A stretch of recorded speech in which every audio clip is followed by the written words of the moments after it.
Hey, this is Jersey.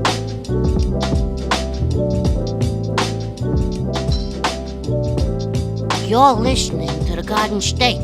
You're listening to The Garden State, the only New Jersey podcast that gives you all the news you need to hear this week. My name is Josh Sobo. My name is Josh Omick. And I'm Jimmy Parks. Ladies and gentlemen, welcome back. Ladies and gentlemen, Welcome back. We are live here from the Vintage City offices in Elizabeth, New Jersey, and it is good to be back. I was reminded this morning, I know we talked about this a few weeks ago, as I was leaving my apartment. We record kind of early. I got here at 6:30. I think I was leaving at like 5:55, 6-ish. And I was on my front porch. It was dark, and I was reminded of those days where we used to take photos on the front porch after recording a podcast. And it's just crazy to think how far we've come. those are the best. I was thinking about this week too. I used to like when Shelby would come around the corner with a tray of cookies for us. Yes. Like catering has went way down on this podcast. Yeah, We lost our catering. Catering's definitely gone. But it was pretty sweet that, I mean, she would always bake stuff for us. Oh, my favorite part. So we would record right after Josh and Shelby were done like eating dinner. Yeah. And like Shelby's like still eating her dinner and me and Josh are taking the table away from the kitchen. We and bringing really it to the tore up. living We room. really tore up that household.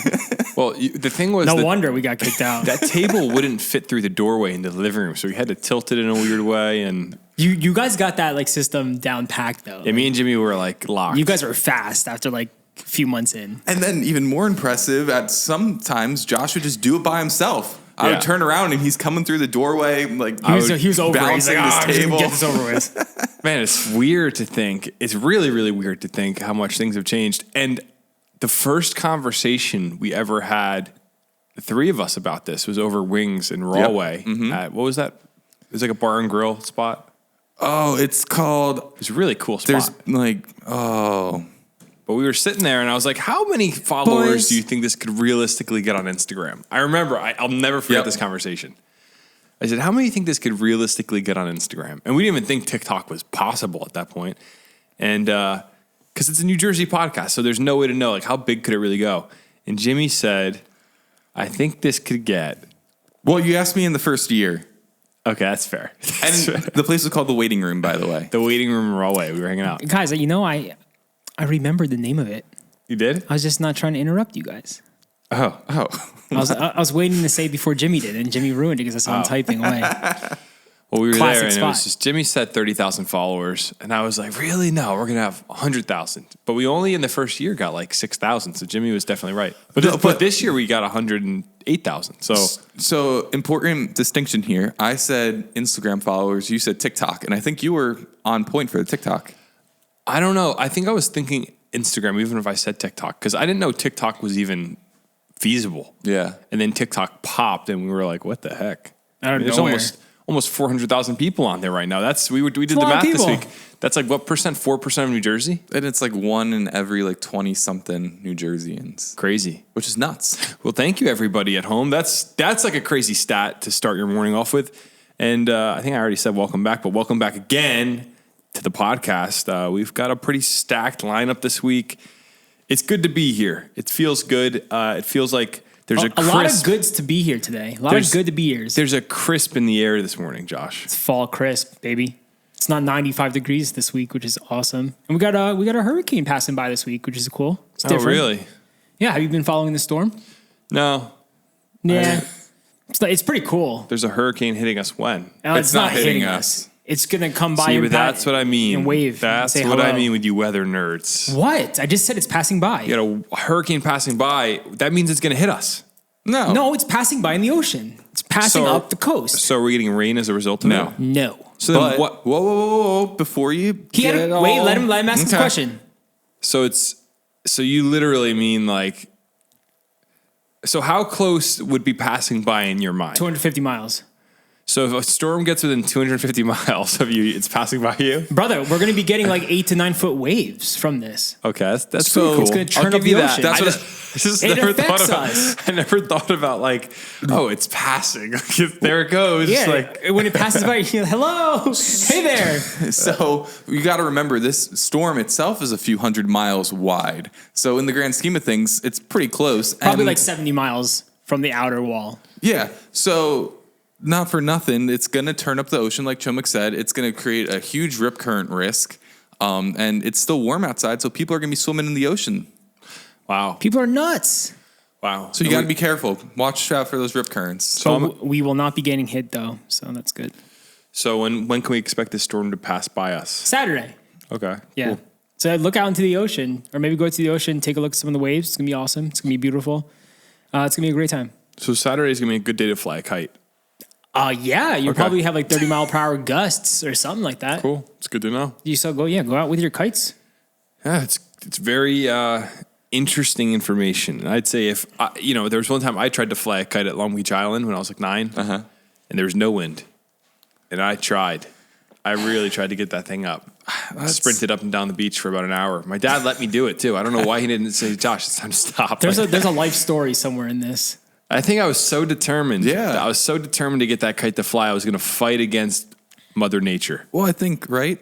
You should never give up on your dreams. That's the real story here. I see it the opposite. I think I should have given up. My dad should moved have on to something better. My dad should have said, Josh, we're going to get you a remote-controlled helicopter because the kite is not going to fly with no wind. Well, that's the problem now. Like, who needs kites when you have drones? That's true. Yeah, it's Is there still like a fun time in flying a kite? I don't know. Everything's gotten so much more enjoyable for kids in the last 20 years. Like, think about even a Razor scooter when we were kids. I remember when Razor scooters came out, we were all like, whoa, and the commercials were really cool. And now, like, electric scooters are just commonplace. And the same thing could be said about drones. The same thing could be said about tablets. Like, I remember having a Windows XP tower in our basement. It was a big deal. I'd play pinball on there. Yep. Nowadays, everybody's got like something. I don't know. All these electronic like scooters and bikes, though, I don't like it. I just don't like makes it. the kids lazy. Yeah. Got to work for the ride. I was walking around Oak Ridge Park in Clark the other day, and this little kid goes zooming by me, probably like 25 miles an hour on this electric scooter, just like off-roading it on the grass. I'm like, this kid's insane. He's going to like break all of his bones. I want one of those mini electric bikes. Have you seen those? Yeah. I really would like one of those just to like tool around town on. Like ripping it on that thing. My tall, lanky body on that little bike. But I don't know. Hey, guys, how was your weekend, by the way? What did you do? The weekend was beautiful. Just worked. I played golf. Oh, and football's back. I watched football. Shout out to the Giants and the Jets. Where did you golf? I went to Warrenbrook in Warren, New Jersey. Right after the storms on Sunday. It was beautiful. Nice. A little muggy. But yeah, it was great. And then I came home and I watched the Giants lose 40-0. So it was a beautiful weekend. Jets and Giants this weekend. And also, this was the weekend of 9/11. Jets played Monday on September 11th. And what a fitting win for the city. It was. Yeah, it was a fitting win. I mean, I guess they purposely scheduled two New York teams to play each other. And here's what I'm wondering about Aaron Rodgers. Is he going to sell his house in Montclair? He has to still be around. So, like, he just bought this big house. Did you hear about that? In Montclair? Yeah, Upper Montclair. He bought, like, a humongous $9 million house. Oh, I thought it was near the GWB where he went. No. I think it was Aaron Rodgers and Jay House. I think it was Upper Montclair, I read. Cedar Grove near Montclair. Oh, so that's why. I read Cedar Grove. So that's Montclair? Yeah, Cedar Grove would be, that's where the Cedar, wasn't that the band, Cedar Grove? No, Pine Grove. Pine Grove. Well, the band Pine Grove is from Montclair. And Pine Grove is a region around Montclair as well, I believe. Huh. Did not know. You didn't know they're from Montclair? Did not know. Why would he sell his home? Well, I don't, so I guess, I'll start with the Aaron Rodgers thing, then we'll get to Pine Grove. Okay. So I don't think he's going to sell his house, but I just think it was an interesting weekend. You think you buy a $9 million house. I guess that's nothing to Aaron Rodgers, but it's kind of interesting to think like. Oh, did you see his Instagram caption? I did. How it ended, the night is darkest before the dawn, and I shall rise yet again. He'll be back next season. What a dramatic human being. But I believe it. I believe he'll be back. I mean, as a Jets fan, I expected him to get injured, to be honest. Everyone, like 4 people come up to me to brag in my face about it, like, oh, it sucks, right? And I'm like, it's literally what I thought was going to happen. Literally, your team got the win, though. Yeah, but I don't know. I wanted to see Aaron. Everyone thought they were going to give up. I wanted to see Aaron Rodgers play. Me too. Not being a Jets fan, I was so bummed when he went down. I was like, I really wanted to see what Aaron Rodgers could do. Because the Jets look great, and with Aaron Rodgers, they probably would have like blown the Buffalo Bills out. Pine Grove is from Montclair. So for everybody listening that doesn't know what we're talking about, there's the Pine Grove Shuffle on TikTok earlier this year. That's a Jersey band. I didn't know they're from Jersey. Yeah, they're from Montclair. They're an American rock band formed in Montclair, New Jersey. Pine Grove is south. I'm thinking of where Cedar Grove. I'm thinking of Cedar Grove, I think. But yeah, they're from Montclair. So I don't know. Jimmy, what'd you do this weekend, by the way? So this weekend, I had a pretty typical Jimmy weekend. I was down in South Jersey, hanging out with some friends, went to Philly for dinner. Classic, went to Philly. I was supposed to do something else. I was supposed to go hiking, but I didn't. Got canceled, Nice. unfortunately. But we got a lot of good fall hiking weekends coming up. What if we did a Garden State hiking meetup? That'd be cool. I mean, like, when's that going to happen? I'm gone for 2 months. Be a good You're way to- gone for like a month. Good way to get murdered, I feel like. I don't know. I feel like we could do it in the next few weeks. No shot. You don't think? You guys could do it. I'm away. Well, maybe next year. My weekends are gone. All right. Man, we'll figure it out, Jimmy. It's not a bad idea. I think a nice little local hike could be fun. I think Yeah. Jimmy should just do it. I don't want to do it by myself. Come on, just carry the team on your back. I'll bring Damiano.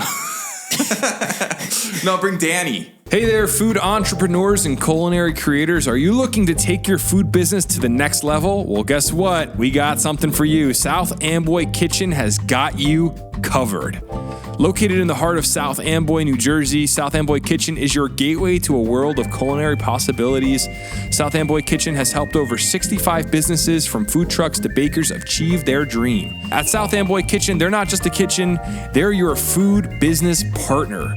Need a state-of-the-art kitchen for your culinary creations? Look no further. South Amboy Kitchen offers top-notch kitchen rental services equipped with everything you need to bring your recipes to life. But that's not all. They're your one-stop shop for co-packing solutions, food service consulting, and more. Their website, southamboykitchen.com, is your hub for information, booking, and connecting with fellow food service entrepreneurs. Join their thriving community and access exclusive resources to grow your culinary business. Don't let your culinary dreams simmer, love it, on the back burner. Visit South Amboy Kitchen at southamboykitchen.com today and discover how they can fuel your passion for food. All right, so you guys want to get into the mailbag? Yeah, there's a lot of good mailbags we have to get to this week, so I say we just hop right into it. Okay, awesome. Listen, guys, if you want to call into the mailbag, rant about Jersey, rant about your day, talk about something, or have a question about Jersey, you can call into our mailbag. The number is 908 67 99 99 3. Hey, it's John from Edison, long-time caller, first-time listener. I messed that up. Anyway, Nice. I'm calling to ask if you guys know what's up with all these suspect terrorism signs to call 866-4-SAFE-NJ. Kind of sketchy when you think about it. And then I saw somebody post on TikTok saying, if you know, you know, and I don't know. So I'm not like crazy into conspiracies. I don't know if this person is referencing some conspiracy or if there's something actually people know that I'm just out of the loop. So if you know or any of your listeners know, please enlighten me because I'm really curious to why New Jersey all of a sudden is asking if any of us suspect terrorism and to call. Thanks. Love the podcast. So we got this call on last Thursday. So basically a week ago, before the weekend, before 9/11, the anniversary. And Jimmy had some interesting information on this. There was Well, yeah, thankfully I do know. you do know. I do know. Because I actually got a lot of texts about this from family. Everyone was like, what is going on? Why are we hearing about, why are they saying stuff about terrorism? It's really just random. And I think outside of the context of 9/11, it is kind of random to see a sign if you're not thinking about, oh, that's this weekend. Yeah. So, well, go ahead, Jimmy. Sorry. So the New Jersey Office of Homeland Security and Preparedness, in partnership with the Department of Transportation and Turnpike Authority, announced the launch of their See Something, Say Something public safety campaign. So this is going to run from the start of September through mid-February on 200 variable message signs promoting their terrorism hotline. Isn't it fun reading? Yeah, On a podcast? I hate it. The goal of the campaign over the next few months is to remind residents and visitors who may be traversing New Jersey's highways for vacation, holiday shopping, or other festivities of the importance of being aware of their surroundings and reporting suspicious activity. The public is one of our first and best lines of defense in the fight against terrorism. So it's all awareness. Yeah, it's all awareness. I feel like if you're just reading it though, like John was, and you're driving on the highway and you see it, it is kind of alarming at first because it's like it's shock. It's like what's going on? Yeah, the first time I saw it, I was like, oh, I wonder if there's like a high terror threat this weekend or something, and that's why it was going out. So because you know how there's like a national like scale of Yeah. So It makes sense. I mean, this time of year, people get really. I think terrorism is something that was so real when we were kids. You don't hear about a lot of terrorist attacks anymore, I feel like. Oh, thankfully. In the United States, thankfully, yeah. But it was something that was so. You have to think about the context of our childhoods, which is kind of a weird thing. We lived through 9/11. There was the Boston bombing. There's been all these crazy attacks that were happening from, I would say, from 1999 through 2015, there was like 10 of them, I feel like, that were significant enough for everyone to talk about. yeah, and I think even before that too. I think in the 80s, like hijackings of planes were like super prevalent. That's true, yeah. And but that was just before we were born, so obviously we weren't thinking about it. And I guess it's always been a thing. I just think that the kind of terrorist attacks that we experienced were pretty insane. yes, 100%. Like the Boston bombing is so front facing. It's people running in a marathon outside, and like that's crazy. And the 9/11. I mean, obviously there's nothing like that. And then you think about the Bataclan that happened in France. Obviously not an American thing. Do you guys remember that? Yeah, and I think that there've been smaller scale attacks, right? Like just over here in Elizabeth, was it maybe 10 years ago now? They found that bomb underneath the train bridge. Oh yeah. And they blew it up. Yeah. Like controlled, they blew it up. So, and then in the city, they were having those pressure cooker bombs for a while. Yeah. So, I mean, just thankfully, shout out to our law enforcement, honestly, for getting this under control. Yeah, and on the topic of terrorism, we got another mailbag call I want to open, if that's cool with you guys. Yep. So I don't mean to be like flippant on the topic of terrorism, but here's another call related to 9/11. Hey guys, my name is Matthew. I live in Flemington. I'm a longtime listener of the podcast. Love what you guys are doing. I'm listening to the last episode out on Monday, September 11th. Obviously, September 11th is one of the saddest days in our history. And somebody who's not from Jersey, I actually grew up in South Florida. I don't really have a lot of memory from 9/11. I was 5 years old. My parents didn't really let me see what was going on the TV.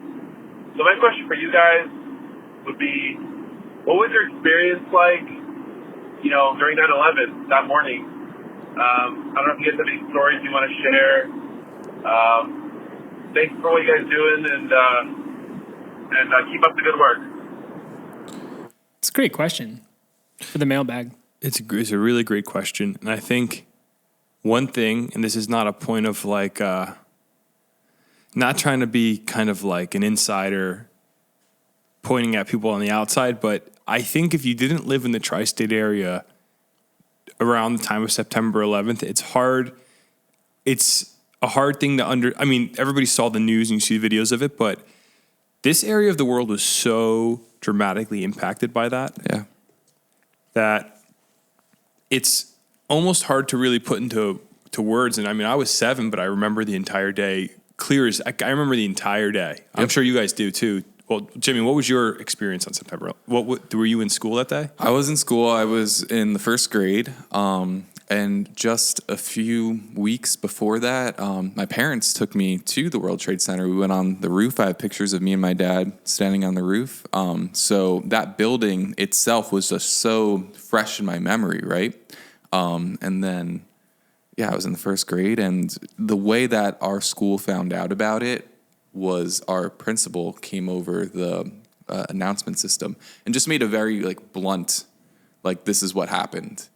And really? Yeah. Were we in the same school at the time? Yeah. We were. What grade were you in? I was in first grade. Oh. So wow. You remember the same thing? No. My experience is totally different than Jimmy's. I don't remember that. Did you get pulled out of school? No. All my friends did. My mom didn't pull me out. I was so mad. And then pretty much. I stayed in school the whole rest of the day, but I just remember it being like the longest day of school ever. Well, like I was in 4th grade math class, and we were just having a normal class, and then another teacher ran into the room, and he told my teacher to turn the TV on. He's like, "Turn the TV on the news right now. The towers were hit." Like this guy just goes out and says it. This guy was like a nut. He was like the best teacher, and then they put it on the screen for all of us to watch. And we're like, for me, I was just like, "Oh, a tower was hit." It didn't really hit me with like this was a terrorist attack, or because I was in 4th grade. I was just like, what's going on? This is kind of crazy. And then when my mom picked me up at like 3 p.m., I remember walking out onto the sidewalk and being like, "Mom, did you hear the news?" And she's like, "Yeah, like Dad's home already. We've been watching it all day." And I'm like, wow, like I don't know. As a 4th grader, it didn't hit me. Yeah, like it hit that me hard. super hard. But obviously, I was just there. But yeah, my teacher didn't turn the TV on. Obviously, we were a lot younger than you were. Well, even my teacher shouldn't have turned on the TV. I think he was just like kind of shocked in the moment. Yeah. Oh yeah, I think that was probably the worst thing. I mean, I guess you're witnessing history in a way. Oh, yeah, I'm happy you turned it on because I could actually follow what's going on instead of keeping us in the dark. So I was homeschooled. That's not something I talk about a lot on the podcast, but I was homeschooled at the time. And I remember my aunt called my mom and we went into our basement. We have like a finished basement at my parents' house. But there was a TV in at the time. That's where we'd watch TV primarily. And we went down, turned on the TV, and the news was on. And I saw the building smoking. And I remember while watching the TV, my brother, Kyle, my older brother, was like, he said something like, he's like, "Dad told me last night he's supposed to be there today." And we were all like, "What the heck?" Oh, wow. I remember being like 7, like, "You're joking. Like, stop messing with us." And my dad the story of my dad, I'll share that in a second. It's pretty insane. And there's a lot of, this is what I mean by if you live in Jersey, there's so many stories that are insane.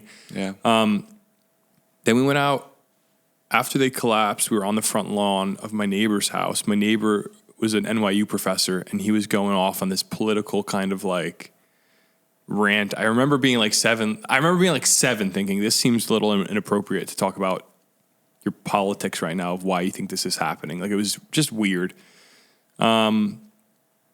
And I just remember it being such a strange, it was real. I remember the weather being really nice. And like everybody talks about that, how like it was such a beautiful, I remember being on the front lawn, like it was a beautiful day outside. And I remember wondering if I was going to be able to see the smoke come over my neighborhood. Because if you look at the satellite footage, the smoke from the towers went pretty far into Jersey. It was kind of like crazy to see. But my dad's story that's kind of interesting was we had a family, like a van, and a few nights prior, he had taken the windshield smashed on our van. I can't remember if it was because a tree branch fell on it or something. I think a tree branch during a storm fell on it. It smashed the windshield. He took it to an auto body shop in town.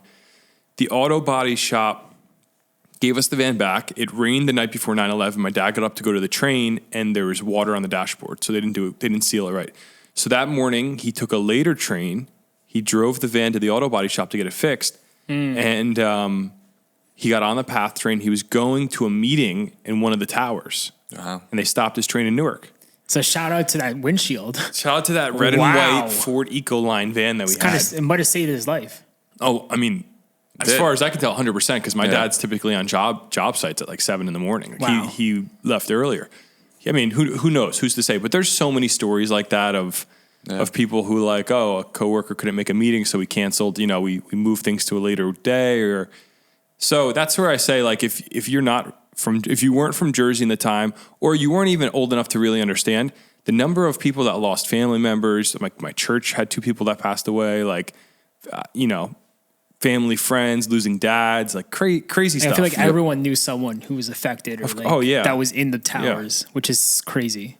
And I'm sure like most of the listeners that grew up in the area, because there are a lot of people listening that probably have their own stories that they could tell that are insane. But I think sometimes I forget that not everybody had that experience of being in this area when it happened. And what's even like crazier to me is you talk to people and it's like, God, I feel like we're at the age where it's so hard to know how old like your peers are around you at work and stuff.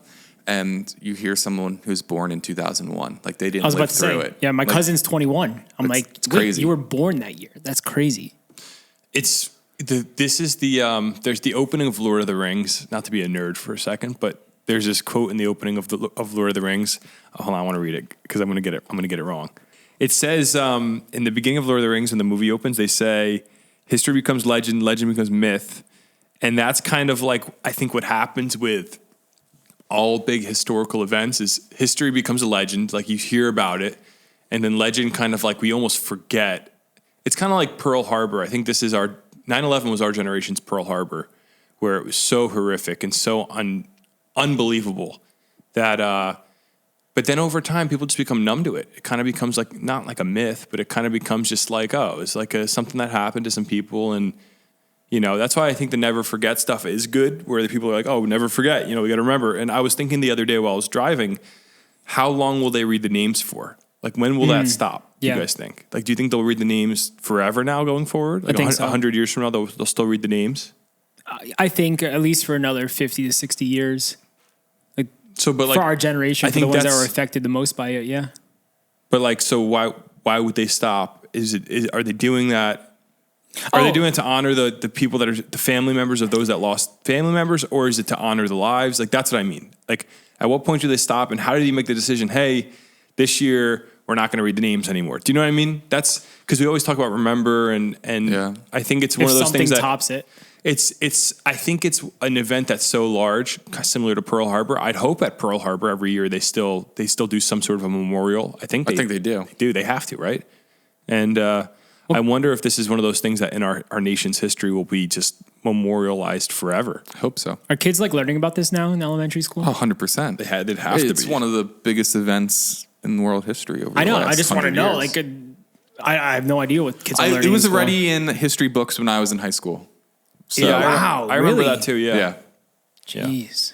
All right. Well, you guys want to move on from here? By the way, we have a ton of mailbag calls. I know, Josh, you've seen them. We got to do that mailbag episode to answer all of these because people keep calling in. Yeah, it's coming. It's coming soon. If you do want to call in, the number is 908-67-99-99-3. Leave us a voicemail with a question, a comment, a concern, a complaint. Well, keep the complaints to a minimum. Yeah, I mean, if it's about Soba, I want to hear about it. Okay, fair enough. Let's get into the news, boys. We need like a soundbite there, like a car starting. That's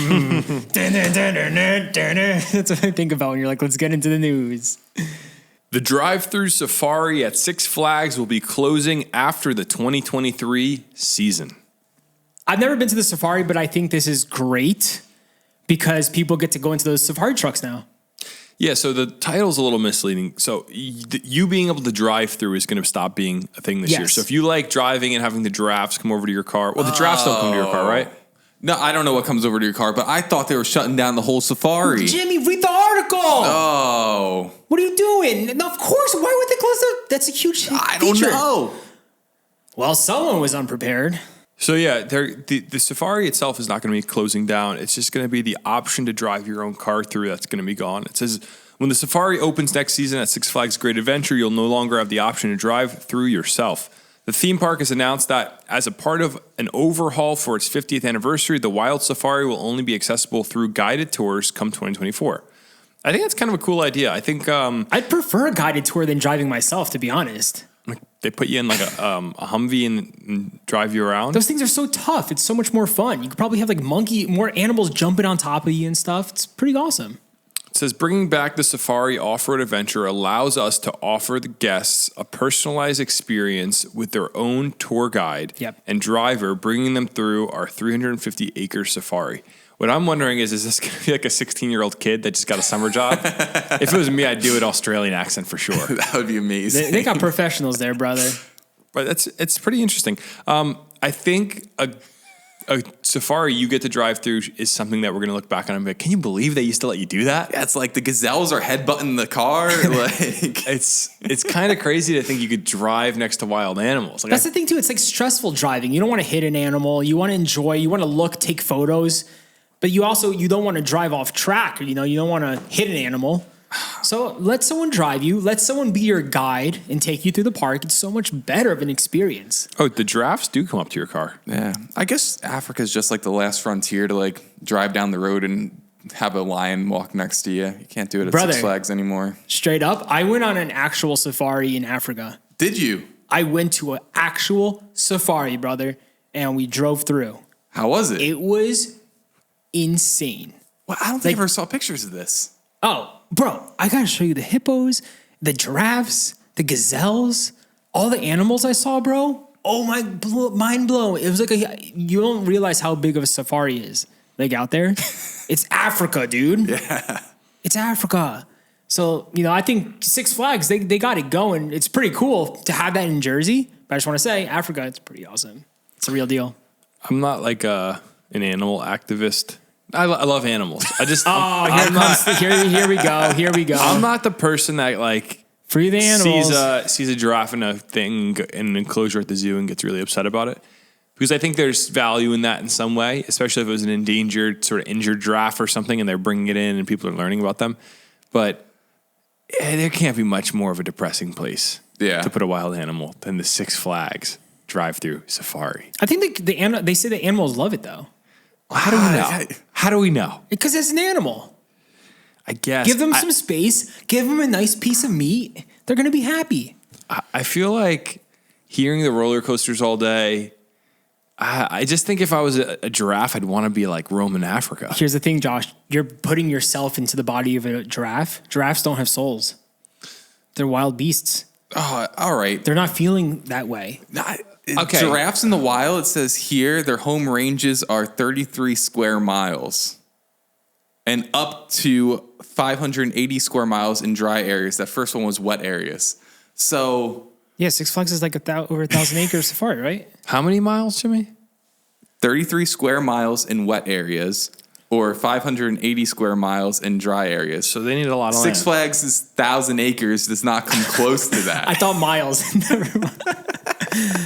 Yeah, no, I mean, I just feel like every time I go to Six Flags, I'm ready to go home. I'm like, all right, I'm ready to get out of here. Yeah. But when I was 15, it was a different feeling than it is now. Maybe. I think think 15, you didn't want to leave that place. I don't know. It was a dream. I feel for the giraffes, man. I feel for them. I think giraffes are crazy, cool creatures, and we should go protest at Six Flags while we ride roller coasters. Quick question about giraffes. Yeah. If giraffes can live at Six Flags, Yeah. why don't we have giraffes in the wild in New Jersey? Because in the winter they can't. Correct. Oh, so what are they doing at Six Flags and Turtleback Zoo? They just Turtleback chill? Zoo. I think we talked about this, didn't we? If you go to Don't they Turtleback just Zoo, hide?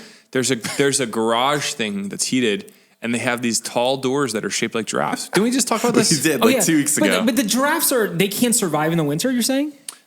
No, I think the cold climate would kill them. Really? Yeah, it's they're a not giraffe. They're not like Yeah, deer. but they live in Africa. Oh, you're right. Okay. No, I was thinking like it'd be so cool to be able to drive on the side of like Route 17 or like what's the White Horse All right, Pike? stop talking. And seeing like a Just giraffe stop walk by talking. your car. Can you imagine hitting a giraffe on the parkway? Oh my! It'd be like it would be like a 3-lane pile up because it would cover so much space. Yeah, like Jeffrey the giraffe, dude. It'd be terrifying. All right. Okay, so if you want to go to the Six Flags drive-through and do it yourself and do some speed racing through, this is your chance. Go now before it's too late, because next year you're going to be on a safari ride, and it's going to be a lot different. Hey, while we're on the topic of animals, we got some more animal news for our animal activists. Well, this would be a weird one. I mean, this is where I don't really map All on the the whole. psychopaths, get ready for this one. Yeah, the black bear hunt is about to become legal once again in New Jersey. We've talked about this. We saw it coming back. Yeah, and the good thing Murphy is had to bring it back. we have a black bear hunt T-shirt of a black bear hunting for a wave instead of being hunted.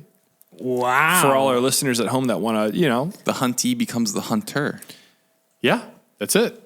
Exactly. So this is something we talked about a million times. I mean, TheGardenState.com, get your shirt. I don't have a lot more to offer to this conversation. Well, let's read the article. We'll just bounce off from there. I think we want to let people know when this is actually happening. That's what we're here to talk Sure, about. the hunters in our audience. The huntees. So New Jersey is moving closer to approving black bear hunting. The Fish and Game Council on Wednesday unanimously approved lethal and non-lethal means to manage the Garden State's bear population. The proposal now awaits the approval of the Environmental Protection Commissioner Sean LaTourette and Governor Murphy. Under the plan, bears in Bergen, Hunterdon, Mercer, Morris, Passaic, Somerset, and Sussex counties can be hunted for a week in October and again for a week in December. If the population management goals aren't met, officials will extend the season. But hunters will have some restrictions. Killing any bear or cub under 75 pounds is prohibited. Also, hunting within 300 feet of a deer bait pile is not allowed. Bear hunts were reinstituted last year under an emergency after a dramatic increase in the number of black bear damage and nuisance reports last fall. Governor Murphy reversed his position on ending the practice. Detractors have called the state's method outdated and suggested the public needs to learn how to live with the bears. This, again, I feel like I don't want to be a broken record. We've talked about this so many times. You can't learn to live with the bears, brother. It just shows how out of touch people and like people that live in suburban areas are with nature. People forget that we are not, if we were dropped in the middle of the woods, we're not an apex predator without guns and other stuff. Bears are rip you apart. I always say the same thing. A bear, they have no empathy. They're wild animals. And to my point I made a few months ago, the point I always hear that drives me nuts is we're building on their land. Like, we got to stop building on their land. It's like, if you're going to think like that, everything is their land. Like, we're in Elizabeth right now. 100 years ago, Elizabeth was farmland. I have a question about the population goals. Yeah. So after like a week of hunting, how do they know like how many bears are left? Like they said, if the population goals aren't met, then they'll maybe extend it. I think they're probably going to count the tags. They're probably going to see they probably have a number in mind of how many tags they want to distribute, and that's probably how it's going to work. What's the tag system? Can you just like run this down with me? Well, it's just, I'm not a hunter, so I don't have my license, so I couldn't give you the full background. But I think in order to shoot anything, you need to have a license, and then you have to have a tag. So if you shoot a deer, you tag it, and then that's the state's way of knowing that you legally shot a deer. You have a license to shoot one animal. That's what I thought. Okay. You have to bring it to like an inspection station, essentially. Yeah. After you kill it? Yeah. Oh, cool. So my assumption with the bear population would be our state biologists are probably right now going, hey, we've had an uptick of 18% or whatever the percent. That's a made up percent. But there's been an uptick of however many bears. We need to, kill 750 of them this season, or 1,200 bears, or however many, in order to control the population. That's my assumption. That's the only way it makes sense. The hunters are stoked on this. Yeah, I mean, I'd imagine. These bears are going nuts. Yo, that weekend is going to be crazy. This is an offensive hill I'll die on, is I think we have to acknowledge that the rapid uptick of dogs being attacked, the threat to humans. I don't know. I think it just seems like common sense to me, but I know that hurts people's feelings. Bears don't have souls. Who cares? It's a bear. I don't know. I at the same time, I've found that I'm not I love animals. Like I do really enjoy nature. I think it's a cool thing to witness, but I don't think we should be cruel. But like, I do also think there's realities of the world we live in. You gotta slaughter these bears to keep the population down. We're not trying to wipe out the population here. We're just trying to control it. That's it. Yeah. I'm a human supremacist. I think as humans we should put our own concerns above that of animals. But I mean, obviously that's where it gets dicey, because you're like, well, what does that mean? Like, does that mean you should build a water park in the middle of Stokes State Forest? No, I'm not saying that, but I think if it comes down to like, hey, we're gonna have to decrease the bear population, and they're not gonna go extinct. We're just gonna have to manage the population to keep people safe. To me, that seems pretty reasonable. I think it totally makes sense. I think the only people that don't get it are people that live in these, urban areas or suburban areas where a bear is nothing more than a stuffed animal. Every time we talk about this topic, I feel like I say the same thing a million times over, but. No, you read the article. It was good. So remind us where are those dates, Josh, for the people listening who are hunters? Yeah, it just says a week in October and again for a week in December. What do you think, Josh? Was what I said, is that cruel, what I just said, or do you agree with what I said? Oh, I totally agree with what you said. I think what I said is way more cruel. That they don't have souls? Well, that's a fact. Well, I don't think... That's proven scientific fact. Yeah, but I don't think... see, if we're going to get into a debate about it, I don't think, first off, it's up for debate whether a dog has a soul or not, because I just love dogs. We all love dogs. They're beautiful. The issue is dogs don't have souls, dude. The issue is you never had a black lab puppy. I don't care. You never had a dog. It's science, bro. And it's science? It's fact. It's nature, bro. It's an animal. It's a wild beast. That's cute, dude. My Instagram right now, by the way, a bunch of baby bears hugging people. It's a problem. What are you All I want to looking do at? is it's pugs and baby bears. Okay, but you can't complain about your Instagram algorithm and act like you're not responsible for it. Like you got yourself there. I did because a cute little baby bear hugging a human is cute, even though I know it's not realistic. Like I can't be going around hugging bears.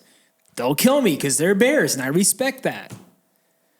Because a bear doesn't have a soul. He wants to murder me. It's natural.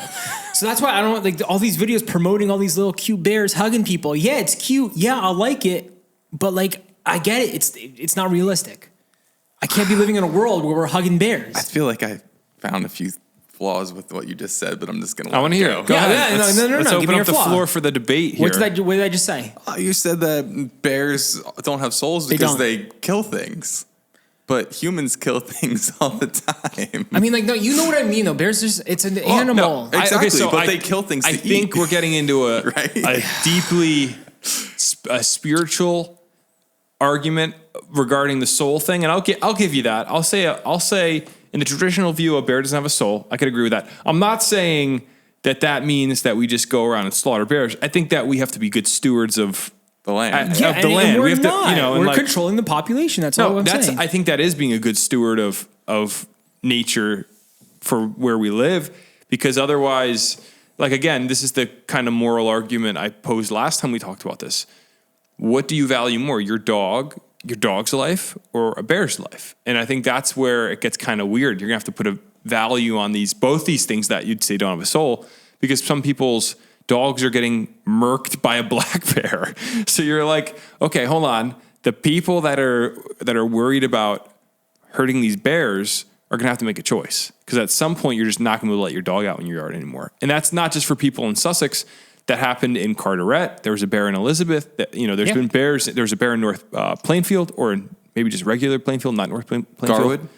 Was there a bear in Garwood? A few years ago, yeah. Oh my gosh. I mean, they're everywhere. So these are like if you live in one of these, if you live in, what is it, Haddon Heights, if you live in Montclair, if you live in Summit or Westfield or any of these cute little towns, you got to make a decision. Do you care more about Fluffy? How did Haddon Heights get in that list? Because I'm trying to include South Jersey people. Isn't that a nice town down there? I was like, Haddon nice Heights, Summit. I was like, what? Because we always go like these North Jersey suburban towns, and I'm trying to be more inclusive. There's more bears up here than there are down south.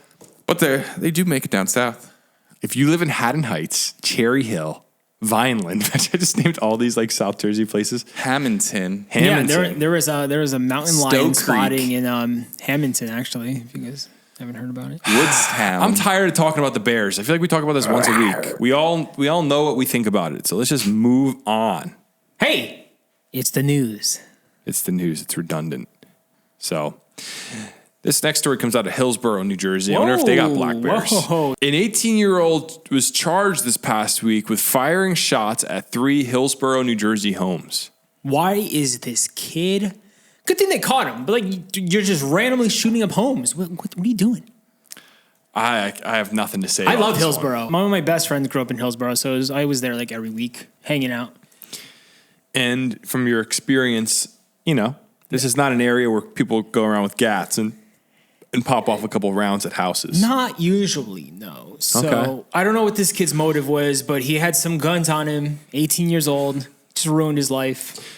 Classic. An 18-year-old was charged with firing shots at 3 homes in the township on 2 different nights. Ryan Vandermeer of Hillsborough fired at the rear sliding glass door of a Robin Road house and at the second floor window of a home on Brookside Lane, less than a mile away, later between 10:15 and 10:45 p.m. on September 3rd, Somerset County Prosecutor John P. McDonald said. Both homes were struck with a low-caliber bullet, according to McDonald. Vandermeer then fired at the rear sliding glass door of a third house on Gateway Boulevard. What's with him and rear sliding glass doors? 2 of them he shot. Got a little tick.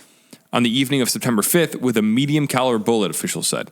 All 3 residences were occupied at the time, but no injuries were reported. An investigation by Hillsborough Police and Prosecutor's Office made Vandermeer the suspect. Police found numerous firearms and ammunition at his home on Tuesday during the execution of a search warrant at his home before he was arrested Tuesday. McDonald did not disclose the motive for his shootings, if there was a connection or if the homes were targeted. Vandermeer was charged with 3 counts of first-degree attempted murder, 2 counts of second-degree possession of weapons for unlawful purpose, 2 counts of second-degree unlawful possession of a handgun, and 3 counts of third-degree endangering another person. He is being held at the Somerset County Jail pending a detention hearing. Yeah. I mean, He's going to jail. This is like the ruin your life speed run. imagine just being home with your family, just relaxing and just enjoying your evening, and then a bullet comes through your back window. Nope. Your rear sliding door window. Nope. Glass door. Well, maybe that's what it feels like to be a black bear, Josh. You ever think about that? They're in their home, the woods, and just bullets are flying around. It's very cute. I know you're trying to like stop the hunt and all that, but Josh, it ain't realistic, brother. Listen, Something this to kid think is about. out of his mind, going Yeah, around the he's- neighborhoods, shooting just random bullets at houses. What do you think his motive was? Do you think there was someone in the house No, I think he was just like, all right, I'm going after him? Or was he just like, this is a funny prank? I think he's just a bad kid, It's just a man. prank, bro. I wish we had somebody that went to like high school with him to call in and give us some info, because what drives somebody to do that, I have no idea. That's crazy.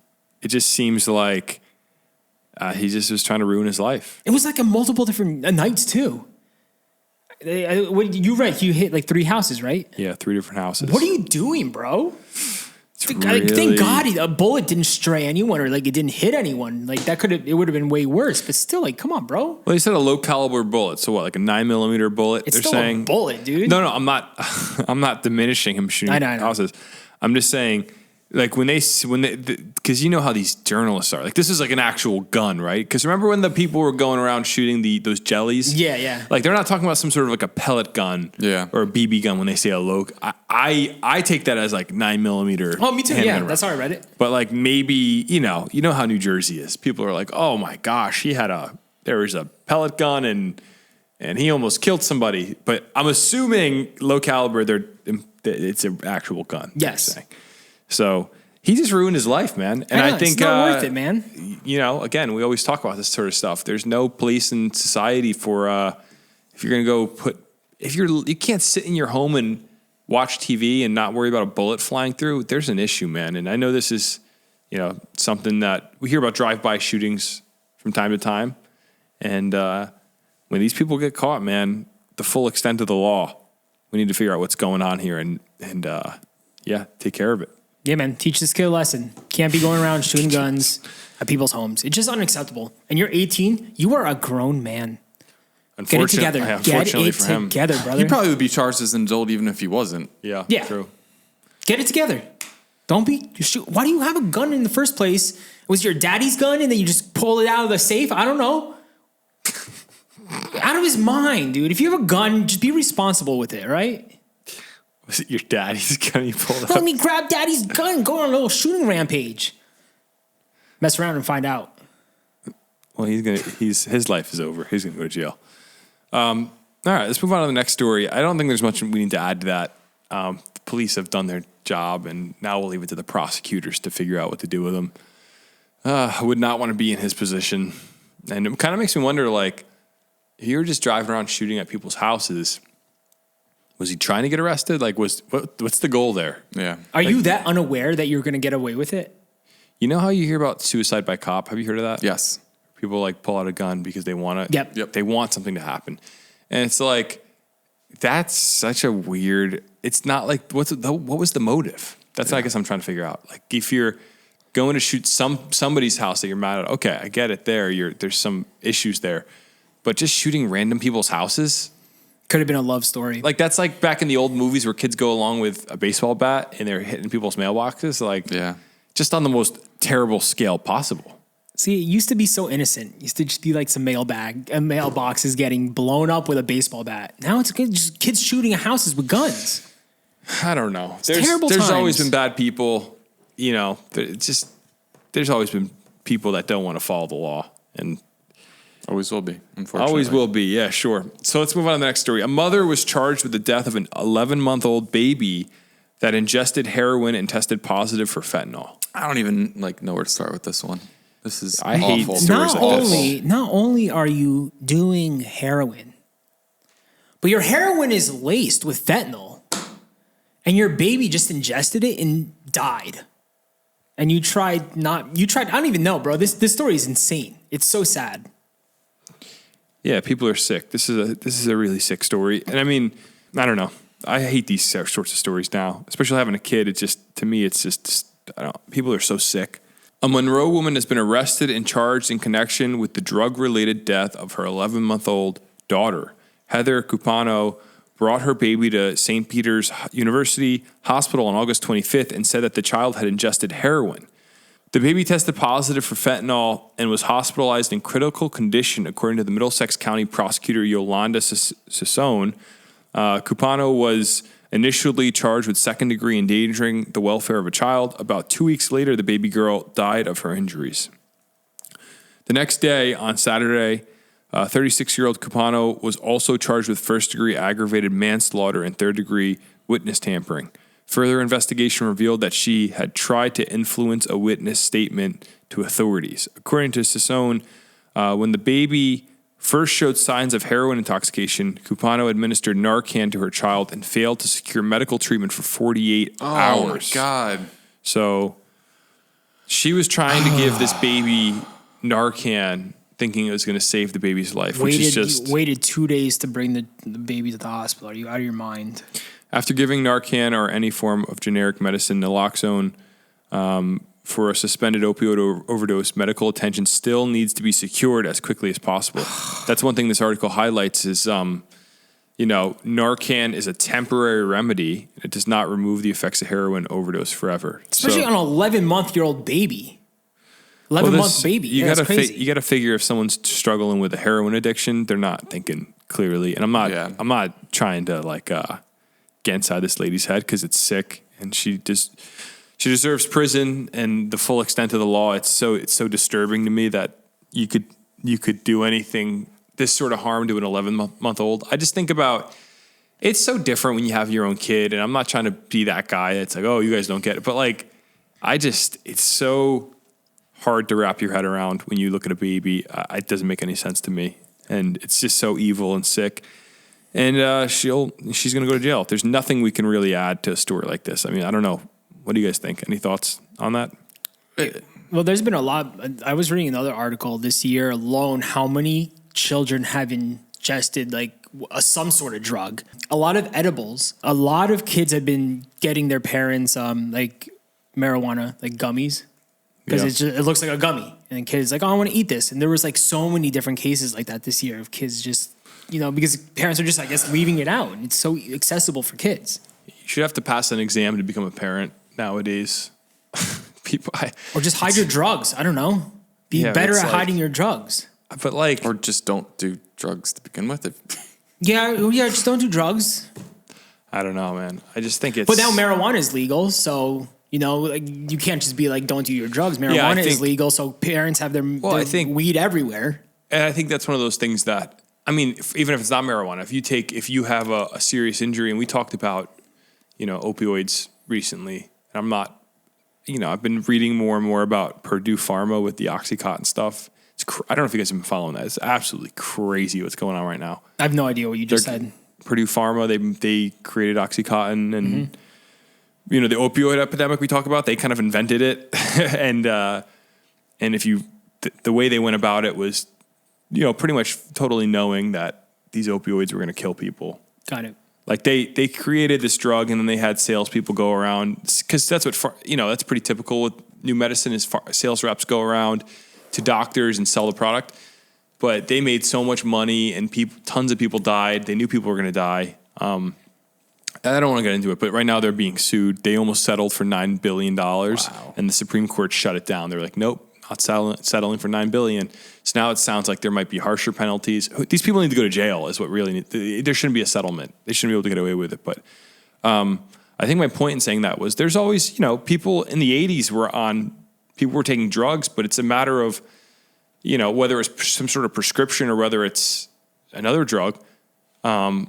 But if you're on prescription meds, it's your responsibility to make sure that's out of the reach of a child. That's why we put them in an orange container. And maybe that's something that'll happen if marijuana is going to continue to be something legal within the state, maybe the packaging standards will become something to protect kids, like an orange tube, or I don't know. I'm not sure. I don't know if that's crazy. I'm not involved. I don't. Well, kids are eating edibles I left don't and right, so they partake got to in do these something. things. Yeah, it's like maybe it's going to become something where you're not allowed to put gummy bears in a really fun baggie and make it look like something like a child would want to eat to protect the kids. I don't know. But this situation sounds like it was not that. It doesn't sound like it was a kid. It sounds like, I mean, the article doesn't say, and we'll have to see what happens with the court ruling, but maybe the kid ate something, but I don't know. I doubt that that's what happened, but who knows? Maybe the kid got into drugs that were like on a coffee table or something.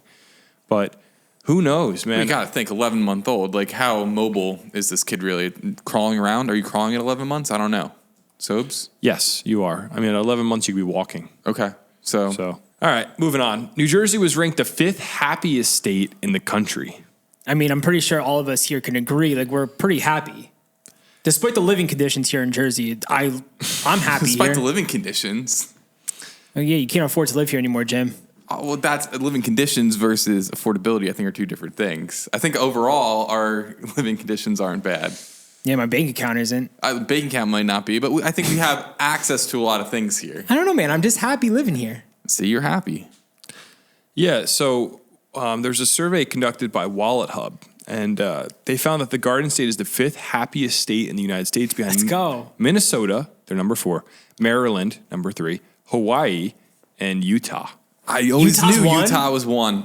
Utah seems like a happy place. They seem so just like in their own bubble, like just chilling. When I was beautiful. in Very California safe. recently, I became friends with this kid from Utah. Happiest kid I ever met in my life. Bro, you're right. I met a kid from Utah on tour. Uh-huh. Bro, the kid was nonstop smiles. Yeah.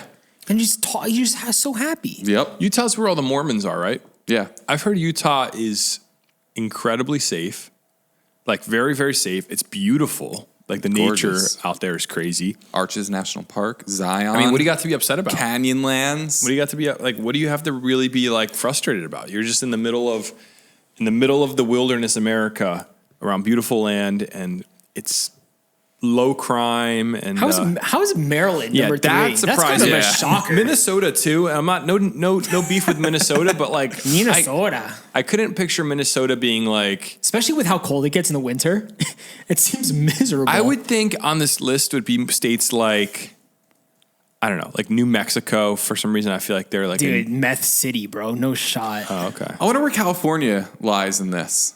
I'll tell you right now. Yeah, California's a miserable state. Yeah, I think I feel like people are like, that's like 40. I think people are really unhappy in California right now. But I'll look it That's up. actually probably true, but Let's see. I think California has a huge diversity of residents as well. You got some really, really rich areas and then some really, really poor areas. Let's see. So the happiest states in America. Do you guys want to know what 50 is? Yeah. Alaska. West Virginia. West Virginia. Take me home. Country roads. They're number 50, but California ranks on this list coming in at number 7. So Jimmy wasn't totally wrong. Where does Alaska rank? Alaska's got to be low, I feel like. I would imagine. It's dark like half the year up there. Does darkness equate to Depression. non-happiness, though? Yes. Darkness equates to depression. That's like Okay, so that's it's a a real fact. thing. I don't think They're 40. funny, They're number Jim. 43. So you're not off on that. Okay. Yeah, I don't know. Florida's number 8. Doesn't surprise me. Idaho, Nebraska, Delaware. So like Delaware being number 11, I guess Delaware is basically New Jersey, but further south, right? Lower taxes. Yeah. No, I don't know. I don't like Delaware. Absolutely not. So this study tracked a lot of different things, but it says, according to experts, happiness comes from a combination of internal and external factors. In this study, Wallet Hub drew upon the findings of happiness research to determine which environmental factors are linked to a person's overall well-being and satisfaction with life. So one really interesting fact from this study is, as far as suicide rates go, New Jersey is one of the best states to be in. We have one of the lowest suicide rates in the nation. I think we might actually have the lowest suicide rate per capita I feel like I'm afraid to even say that sentence because I feel like I don't want to misread the data, but suicide is low in New Jersey. Yeah. Surprisingly low. great. New Jersey is the number one in low suicide rate. Which is interesting because you'd think it'd be different than that. But I think that one of the things that keeps it that way is I think people feel purpose when you live in a busy sort of area. There's always something kind of going on, and that might be part of it. Like there's not a lot of downtime to really get. It's not stagnant here. Yeah, there's stuff happening. But you think You about have all 4 seasons. Yeah, that's true. That's what always annoys me, like growing up when people are like, "Oh, my town in New Jersey sucks." It's like you have everything compared right to what? around you. You got right? Compared to what? But You know what I mean? Yeah, I think that's just like the popular thing to do as like a kid, though. You're like, Dude, I saw- your hometown sucks. I saw a meme the other day. It was like pop punk kids in 2005. And it said like, I need to get out of this horrible small town. And then the meme, it was a meme. And then below it said, the small town. And then it showed pictures of all these like beautiful suburban towns in like Southern that's California. pretty much it. And you're like, dude, it's so true. Like, what are you guys upset about? Like you grew up in the lap of luxury in the most prosperous society in human history. And you're just whining about how terrible it is. I don't know. I never understood that. Like, even when I was in high school and people were like, I need to get out of this town. I'm like, this is a great town. I don't know where are you going to go? Like we live 15 miles from Manhattan. Like, where are you looking to go? It doesn't get much better than this. This is kind of as good as it gets. I say time and time again, New Jersey is the best place on the earth because we have fall, winter, spring, summer, all 3 months each. Okay, rebuttal. Connecticut has all 4 seasons. Can I finish? Okay, sorry. Thank you. We have mountains. We have beaches. We have farms. We have lakes. We have forests. What am I missing, guys? We have it all. I think California's obviously this past few years has been in the news for people leaving to Texas, and there's a lot of homelessness going on. There's a lot of issues that they're going to take a while to resolve. But if California wasn't like that, I think California is the most amazing state to ever exist. If based on the argument you just made. Okay. You have real mountains, you have real national parks, you have Napa Valley, you have it takes beautiful ocean. 8 hours to get to each spot. Yeah, but it's going to take time. But it's in the state. I'm just saying New Jersey is accessible to get within like 2 hours and whenever I want. Rebuttal. You don't go to Mountain Creek. I don't. Because the mountains stink. Let's be honest. I don't go to Hold on. I'm not saying snowboarding. I'm just saying you can go hiking in the mountain. That's go true. look at a beautiful mountain range. That's I true. don't go snowboarding there because, we have fake snow. And it hasn't snowed the past 10 years. So that's why I don't go there. For the record, we'd love Mountain Creek in case a sponsorship opportunity Shout arises. out to Action Park. Let's go. We love Mountain Creek. It's great. That's where I learned to snowboard. But I don't know. I think that I agree with that argument. There's a lot you could do in Jersey. We're close to the greatest city to ever exist, New York City. But I think if the argument is going to be we have the beach, we have the mountains, we have 4 seasons, I think California does all that a whole lot better. Does than the article say anything else about why we're happy? Like, you give me the answer. I think that's what I was waiting for. Yeah, sorry. Let me pull it back up and I'll give you the juice here on what's going on in the Garden State. So it was determined that 50% of Americans said they were very satisfied with their personal life, with the way their personal life is going, according to Wallet Hub's 2023 Happiest States in America poll. Wallet Hub compared the 50 states across 30 key indicators of happiness. In order to determine the happiest states, they were studied across 3 key dimensions: emotional and physical well-being, work, environment, and community, and environment. Within those dimensions, the indicators such as depression rate, share of adults feeling productive, income growth, and unemployment rate were evaluated. So here's the key findings for New Jersey. This is going to be ranked on a scale of 1 to, I don't know the number, but the average is 25. So I'm assuming like 1 to 50 maybe. 1 being happiest, 50 being terrible. So among suicide rate, we ranked I guess this is a survey. They surveyed people. The number was 1. So very, very good place to be as far as suicide rate goes. Emotional and physical well-being, we're a 3, which is also excellent. Divorce rate, we're a 3, so low divorce rate for Jersey. Share of adult depression, we're 12, so still above average, but getting a little bit worse.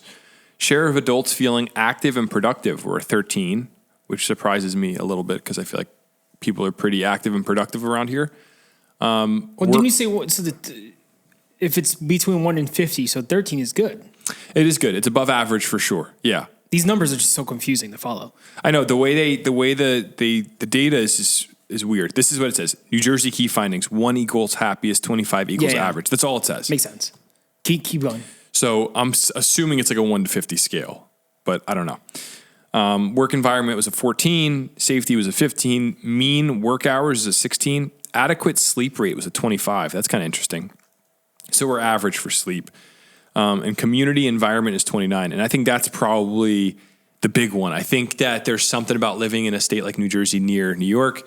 Community has kind of been lost. People don't know how to do community anymore, I think. But on the flip, though, you always have people around you. Yeah, but that's There's the thing. so is many people in the state. You're surrounded by people and you have access to people on the internet, but people are kind of lonely, I feel like. And I think that's where traditional forms of community are so important. Whether it's your church, whether it's there's people used to be able to find active, sort of consistent community outlets.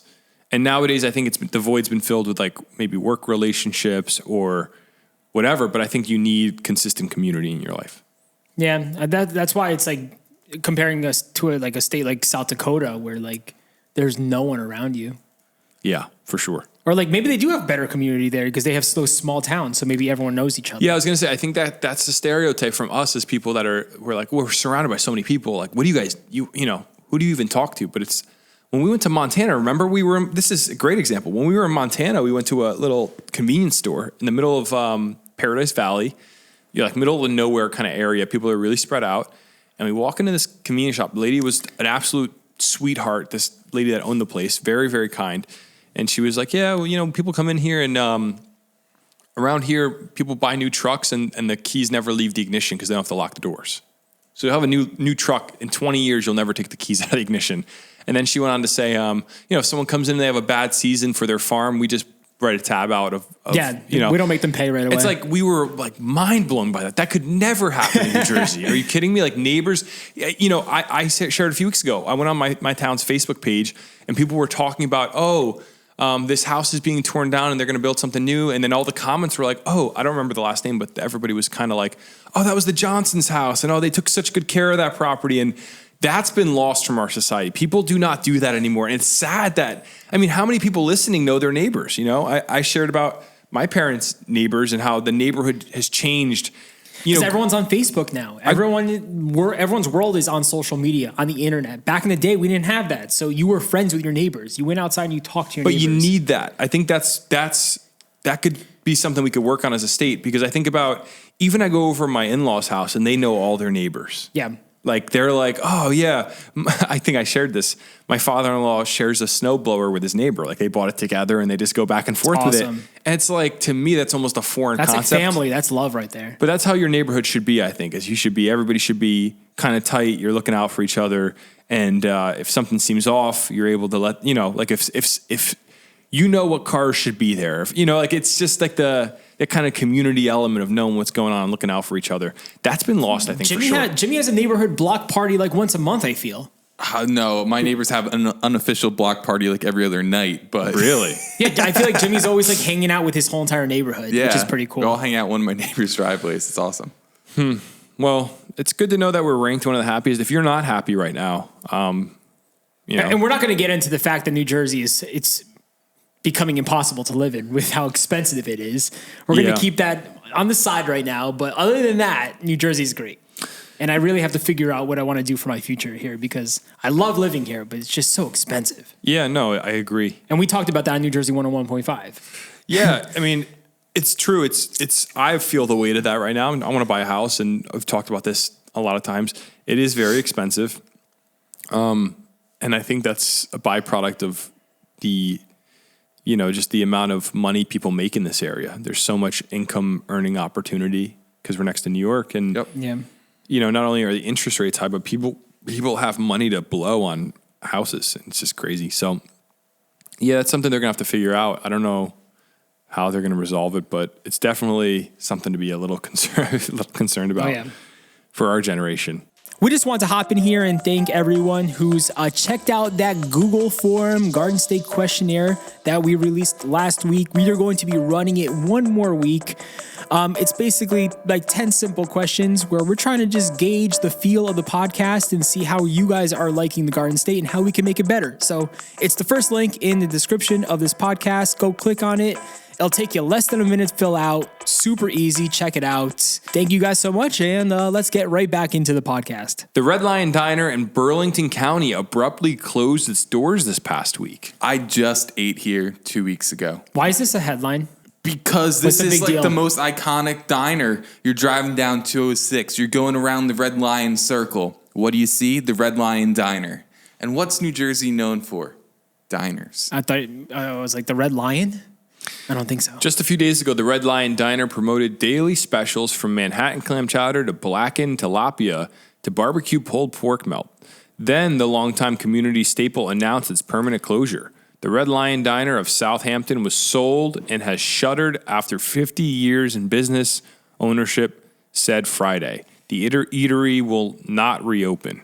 So we appreciate all the support and patronage throughout the years. Ownership said on Facebook, it was a difficult decision. However, we chose what was best for our families. Do you know what's going in the place of this diner? And this is what's Chick-fil-A? starting to get me mad. Wawa. Is it really? Wawa. Yep. So Wawa probably. Lord. I can tell you exactly what happened. But you know what? It makes me so mad, though. Because, sure, Wawa used to be cool. Used to be driving down the road. It's like, oh, there's a Wawa. Now I'm driving down 206. There's a Wawa every 15 feet. It's all about the money. So why do I need another Wawa in my life? So the reason this was probably so abrupt, I bet you Wawa made them an offer Thought they couldn't refuse, yeah. that they could not refuse I'm on sure. this property, and they were like, "Well," but it is sad. I mean, this is like you said, a classic staple. I drove past it, never eaten here, but Yeah, so everyone in South Jersey is pissed off about this. They're sad, right? I guess I don't know. I mean, I don't know if pissed off would be. They're probably upset about it. Yeah, that's what I meant. They're I mean, upset. that'd be like anger. I feel like. Jimmy, I don't know. You're down there more. Are people upset? Yeah. People are freaking out. Okay, that's all I asked. People are freaking out. I mean, yeah, I would too. If my Buffalo favorite diner chicken closed wrap down there and was the Wawa was delicious. opening. But you know what? You know where they went wrong? No sweet potato fries. Man, I don't think that's necessary for a good diner. I think it is. I don't think so. It's too healthy. So the restaurant first opened in 1973, and it operated at the Red Lion Circle. So it's named after the circle. Yeah. That whole area is known as Red Lion. So why is it called Red Lion? I don't know. I never looked into it Is there that much. such thing to as be a honest red with you. lion? No, I don't Is that think a real so. beast? No, I don't think so. Okay. But I mean, maybe like a gold, like, you know how people get really into stuff and they make names that are more dramatic? Like maybe there's a lion that's a little bit has a strawberry hint to it, maybe? I don't know. Type in red lion. I'm looking at the Red Lion story right now, to be honest with you. Red Lion has always been known as a large settlement. There's also Bear Swamp, which is nearby, so maybe there's really like animals. Wait, there's a diner called the Bear Swamp? No. There's an area called Bear Swamp. Oh, I thought you meant there's like a diner called Bear Swamp. But no, but there is a diner called the Salem Oak Diner, which we need to go to. The Salem Oak. Yeah, I don't know why it's called Red Lion. So I found an article that says, why are so many pubs called the Red Lion? And this is from Mirror. Across the UK, there's 600 pubs called the Red Lion. And apparently it dates back to 1393. King Richard II passed an act making it compulsory for pubs and inns to have a sign to identify them. Hold on, let me go a little bit further down. Many of the pubs from this time were called the White Hart, depicted by a white stag. The origin of the Red Lion is frequently debated, with some believing it derived from John of Gaunt, a knight who died in 1399. Nice. So the Red Lion goes so far beyond Jersey. This is historic. Yeah, isn't it crazy that this is why European history is so interesting? You're talking 600 years ago, they were talking about, hey, you need to put a sign in front of your pub, man. Like, it just seems like we would be back in, like, can you imagine us as like serfs doing this podcast 600 years ago? It'd be pretty awesome. Pretty crazy. The headlines would be epic. So let's move on to this last story. This is a really sad story, but also... No, I think it's just sad.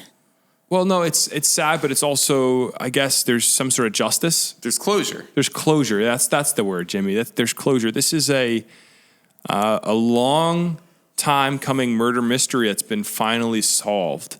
And it says the mother of a newborn girl whose body was found in a New Jersey park on Christmas Eve 1984 has been identified and charged. Oh, so they just charged the mother now. They found her. How old is she? 40 years later. Well, let me read you the article. But this is obviously super sad. Do you think, okay, before you start there, do you think like after 40 years, she was like, yeah, I got away with it. No one's ever going to catch me. No, I think she probably, if I had to guess, I think she probably lived a tormented life. Oh, no. Of course you're living a tormented life. You're scarred forever. But do you think she knew she was being like investigated?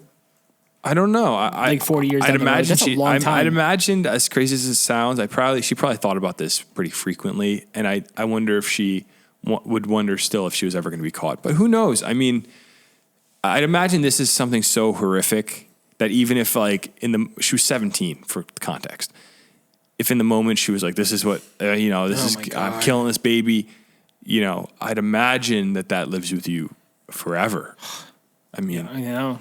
So the mother of a newborn girl whose body was found in a New Jersey park on Christmas Eve nearly 40 years ago has been identified and is now charged in the death, authorities announced Thursday. The infant, dubbed as Baby Mary by a police chaplain, was found by two young boys in a secluded park in Mendham Township in 1984, Morris County prosecutor Robert Carroll said. The child's umbilical cord, this is gross. Oh, my God. I should have prefaced this part. The article's a little graphic. The child's umbilical cord was still attached when she was found, and she was wrapped inside a towel, inside a plastic bag. She was alive when she was abandoned, Carol said. It's just so disturbing. The woman, who was 17 at the time, was arrested in South Carolina on April 24th and charged as a juvenile with manslaughter. She is now in custody but is being monitored, Carol said. The woman's name was not released since she was a juvenile when the death occurred. The identity, which is pretty interesting that's the way it still works. Wait. So she was caught. She was caught being charged as a juvenile because she committed the crime at 17. Okay. I don't know how that works within the law, but they're even keeping her identity private. The identity of the child's father, who was 19 at the time, was also determined, Carroll said, but the authorities said he was unaware the baby had been born and he was not involved in her death. He died in 2009. So the father is dead.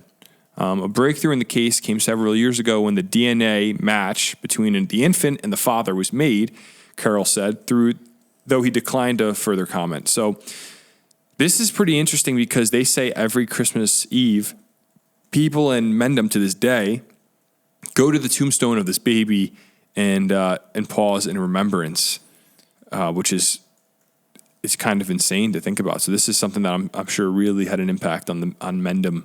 On the area. It's a disturbing thing to hear about around the time of Christmas. Oh, yeah. Before you continue, wait, she was caught when she was 17? No, she was caught now in North Carolina. Then what was this whole thing about being charged as a juvenile? Well, that's what I was saying. She committed the crime as a juvenile. And I'm assuming if you commit a crime when you're 17, you're caught when you're 40, they still...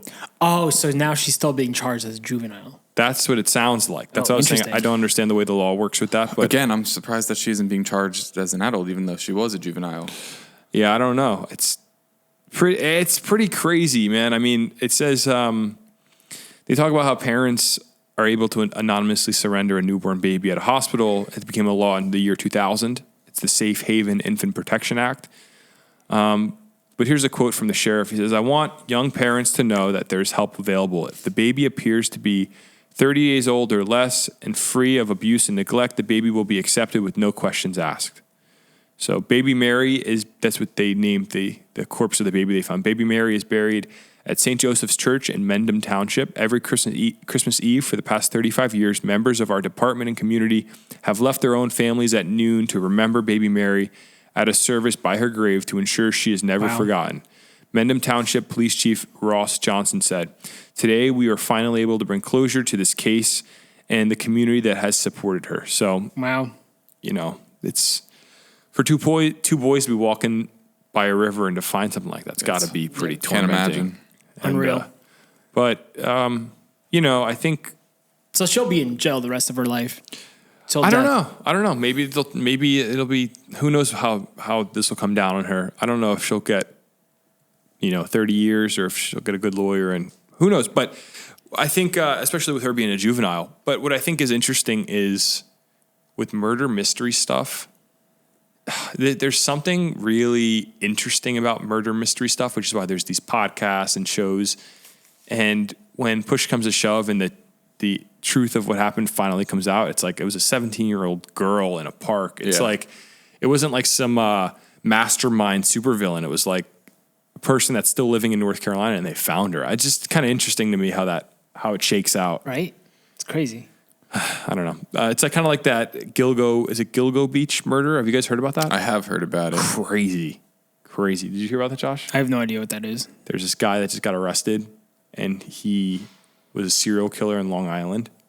Oh yeah, he killed like so many people. And he'd bury them on the beach. Yeah, and he was just recently caught. And this happened in the 80s, right? 80s, 90s, and now he's just got caught. Yeah, and I think even more recently than maybe early 2000s. I'm not sure. There was a bunch of like prostitutes and like hookers and stuff like that. Yeah, and it's just really interesting because he had like a business in New York, and he had a whole family, right? They had no idea. That's so freaky, dude. So truly don't know who you're living with, bro. It's crazy. Yeah, I guess so. You don't know who you're doing a podcast with too. Sometimes. That's right, man. You better watch your back. You better watch your back. And with that's our last story of the day. Whoa! And we made it. Packed week. Very packed week. That was a long episode. I think that was a good episode. I think so as well. I felt good. I felt good. We started and it was dark out, and now it's light out. Yeah, the sun has risen. And now, if that ain't a metaphor, I don't know what is. Now I'm going to the dentist. Good luck with the dentist appointment, Jimbo. Thanks, bud. What's your dentist name? Whoa. He hit me with a bud after all our friendship. Dude. Tell him to bring out my putter. Thank you, everybody, though, for listening this week to the podcast. We hope you have an awesome weekend, and we'll see you next Friday. Any closing thoughts, guys? Hope everyone has a great weekend. I hope you all have a good weekend, too. I'm looking forward to this weekend. Oh, boys, I'm going to North Carolina this weekend. So, yeah, peace. It's Jersey. Great. Have fun. Yeah. Not having Chomick in Jersey this I'll come weekend. back with some stories, and you guys can enjoy the weekend without me. So, awesome. Have fun with that. Alrighty. And with that, we'll see you later. See you later. You're listening to the Garden State.